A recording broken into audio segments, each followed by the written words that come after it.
بسم الله الرحمن الرحيم، والصلاة والسلام على خاتم النبيين سيدنا محمد صلى الله عليه وسلم. السلام عليكم ورحمة الله وبركاته.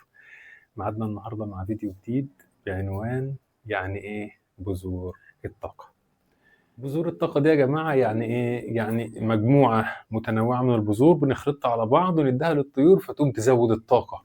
بيبقى فيه باور في الحمام. هو اصلا بذور الطاقة ديت تنفع للعصافير، تنفع للحمام، تنفع للسباع، حمام الزاجل، وده الاصل في بذور الطاقه. احنا عايزين حاجه فيها كربوهيدرات، فيها زيوت، وغالبا بذور الطاقه بتكون بذور زيتيه زي السمسم مثلا، زي بذر الكتان.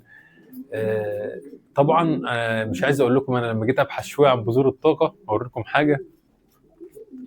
طبعت شويه الورق دول عن حوالي 7 بذور طاقه، فوائد البذره ومكوناتها. يعني حاجة، الموضوع عايز واحد بقى بيعمل ماجستير ولا حاجة. مثلا عايز اشوف لكم حاجة مشهورة نتكلم فيها، زي بذور الجرجير مثلا. تحسين الهضم ودعم صحة القلب ومضادات للالتهابات، ودي حاجة جميلة جدا، وتعزيز المناعة. طيب، وتقوية العظام والأسنان، وتعزيز صحة الشعر والبشرة. طيب، مكوناتها: البروتين تروح بين 21 ل 25، والدهون تروح نسبتها بين 23 و25، والكربوهيدرات تروح بين 30 و34، والالياف تكون جيدة حوالي 11 و19%. تمام. طيب، دي بقى مكونات دي بذور وفوائدها ومكوناتها، مكونات كل نوع من بذور يعني. فالموضوع صعب جدا ان احنا طبعا نعمله في فيديو واحد، ولكن احنا هنقتصر النهارده عن ايه بذور الطاقه وبتتكون من ايه وخلاص. تمام. وطبعا هبقى اسيب لكم الكلام ده ايه على الشاشه. نجيب بقى ترابيزتنا. تمام. ونجيب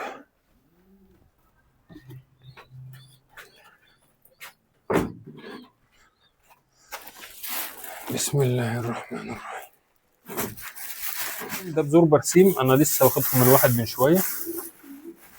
ده بذر برسيم هنبدا بيه، وهبقى اسيب لكم الايه المكونات كتاب عشان ما نتعبكمش معانا، يعني ان انتوا تجيبوا ورقه وقلم وتكتبوا. فانا هسيب لكم المكونات مكتوبه، هتاخدوها سكرينه كده عشان ايه ما تنسوش المكونات يعني. بصوا انا كاتب على كل حاجه. ايه ده؟ طب وده ما كتبتش على اهو. لا، ده جرجير، الجرجير اللي احنا بدانا بيه من شويه بالمكونات.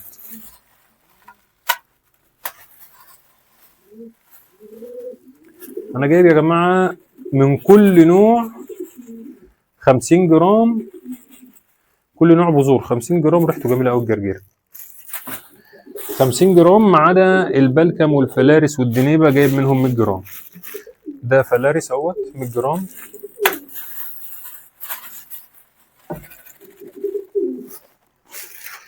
بصوا بقى، هنعدهم ورا بعض: سمسم، وبذور الكتان، وحبة البركة، وادي البلكم، وده والله ما انا ده فجل، بذور الفجل،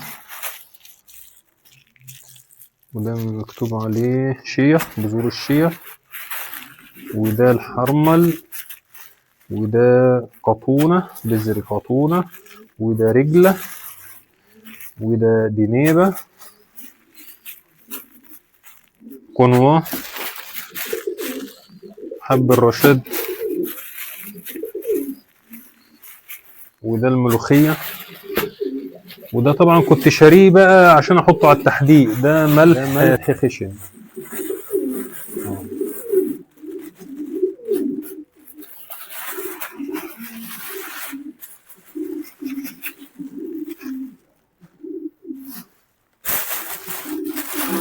شكله كده.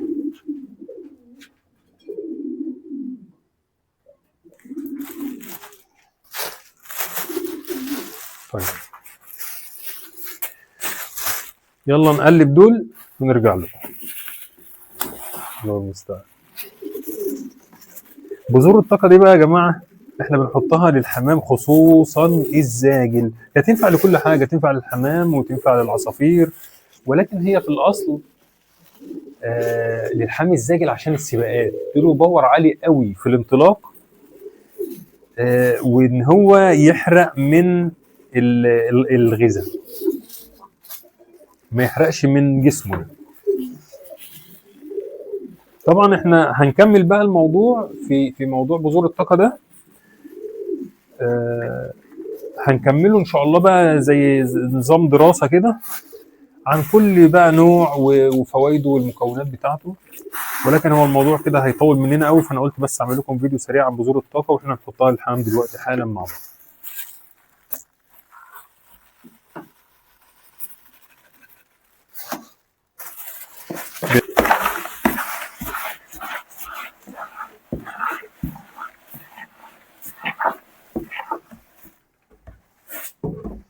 طيب نحط بقى خلطه البذور دي بقى شكلها جميله جدا، ريحتها جميله، ده بقى شكلها.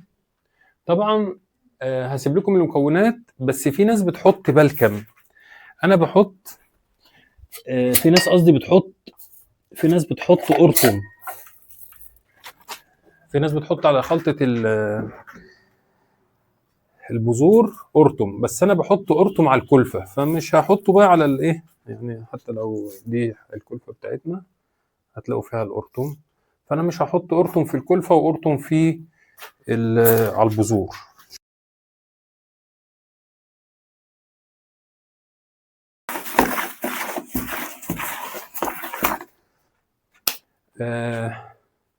في ناس بتحط برضو اللي هو دوار الشمس اللي هو لب العصافير، برضو انا حاطه على الكلفة، مش بحطه على ايه، على بذور الطاقة.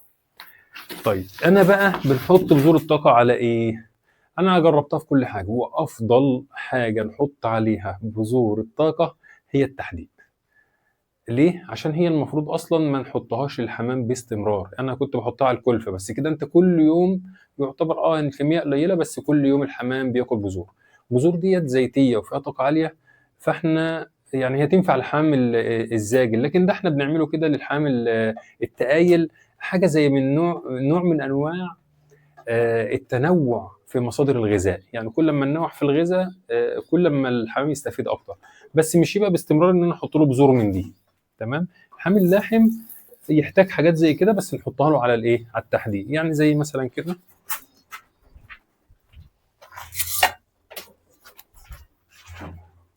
شويه تحديد،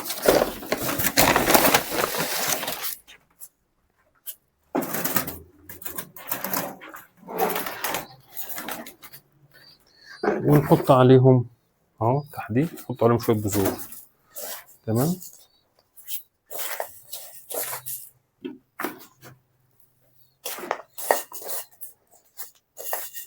طبعا حاجه خطيره جدا للحمام ومفيده جدا للذكور اللي بتروق بقى، للذكور البليده، للحمام الاناث اللي تتاخر في البيض، لحمام الزاجل بتاع السباقات. يعني هي بصراحه خلطه البذور اللي هم اصلا بيسموها فياجرا الحمام. نحطها امتى بقى؟ احنا ممكن نحطها الحمام بيتزاوج، زي مثلا ثانيه واحده، دي شويه طواجن اهي. طبعا يا جماعه السلكات ال60 في 60 دي ضيقه جدا على الحمام اللاحم، شويه صغيرين خالص كده، نحطها للحمام اللي بيتجوز جديد زي كده. تمام.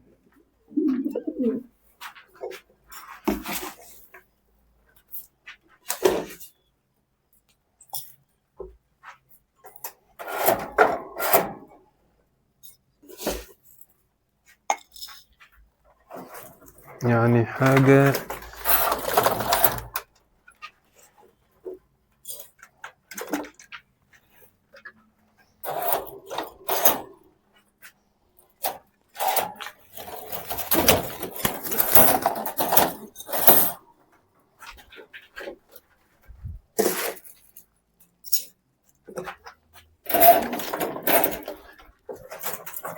تمام.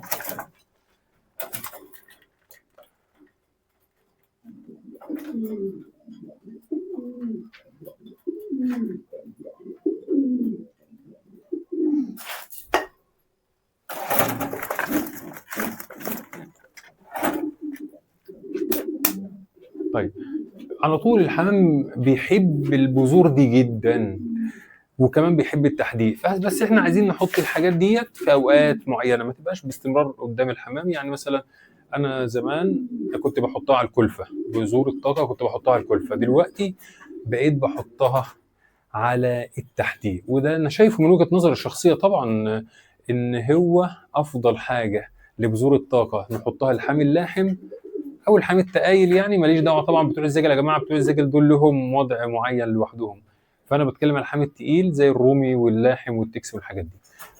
افضل حاجه له ان هو ياخد بذور الطاقه ايام معينه واوقات معينه على التحديد، مش على الكلفه، عشان ما يبقاش بياكلها باستمرار.